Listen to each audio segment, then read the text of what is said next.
नमस्कार, मैं अबरारुल हक रहमानी। आप देख रहे हैं नेक्स्ट 9 न्यूज़। महाराष्ट्र में अब ऐसा लग रहा है कि ठाकरे परिवार दिन ब दिन एक दूसरे के करीब आता हुआ दिख रहा है, क्योंकि राज ठाकरे अचानक से मातोश्री पहुंचते हैं और वहां जाकर के उद्धव ठाकरे से उनकी मुलाकात होती है। सूत्रों के हवाले से जो बड़ी खबर हम तक पहुंची है उसका हम आपको आकलन करके बता रहे हैं कि राज ठाकरे जो है वो मातोश्री पहुंचे उद्धव ठाकरे से मिलने के लिए। और अभी इस समय वर्तमान स्थिति जो है महाराष्ट्र की राजनीति की वो काफ़ी डमाडोल बनी हुई है। जिस तरीके से लगातार एकनाथ शिंदे ने सीएम पद को संभालने के बाद तारीख पर तारीख दी है, लेकिन मंत्रिमंडल का विस्तार जो है वो नहीं किया है। मंत्रिमंडल का जो खाका है वो पूरी तरीके से अब तक तैयार नहीं हो पाया है और विपक्ष जो है वो लगातार हमलावर है। देवेंद्र फडणवीस ने हालांकि राज ठाकरे पर डोरे डालने शुरू तो किए थे, उनको मंत्रिमंडल में आने का न्योता भी दिया था, लेकिन राज ठाकरे ने अपनी भविष्य की राजनीति को जहन में रखते हुए उनके साथ जाने का जो निर्णय है वो फिलहाल जो है तर्क कर दिया है। और अब वो इस तरीके से अचानक मातोश्री पहुंचे हैं तो ऐसा लग रहा है कि शिवसेना के साथ उनकी जो लगाव है, और बीते दिनों जिस तरीके से शिवसेना पार्टी में रहते हुए राजनीतिक के सभी बारीकियों को सीखा था,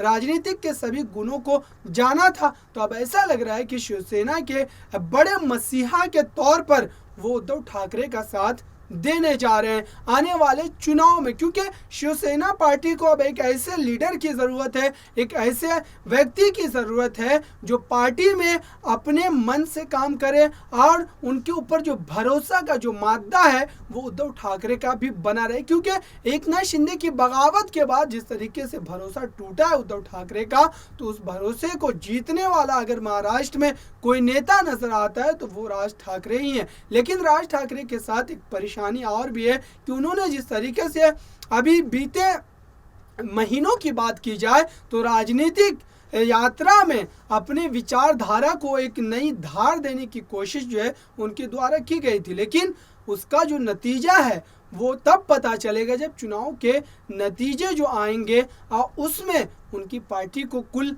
कामयाबी कितनी सीटों पर मिलती है ये दर्शाएगा कि राज ठाकरे को इस नई राजनीतिक विचारधारा से जुड़ने के बाद महाराष्ट्र की जनता ने उनकी उस विचारधारा पर मुहर लगाया है या उसे एक तरीके से खारिज कर दिया है। तो अब देखते हैं कि महाराष्ट्र में शिवसेना में राज ठाकरे के जाने के बाद शिवसेना की जो हैसियत है, जो एक तरीके से कह लें उनका जो वक़ार है महाराष्ट्र की राजनीति में, वो बहाल रह पाता है या उसमें फिर से एक नई गिरावट जो है वो दर्ज की जाती है। फिलहाल के लिए इतना ही। देखते रहिए ताज़ा तरीन खबरों के लिए नेक्स्ट 9 न्यूज़ को।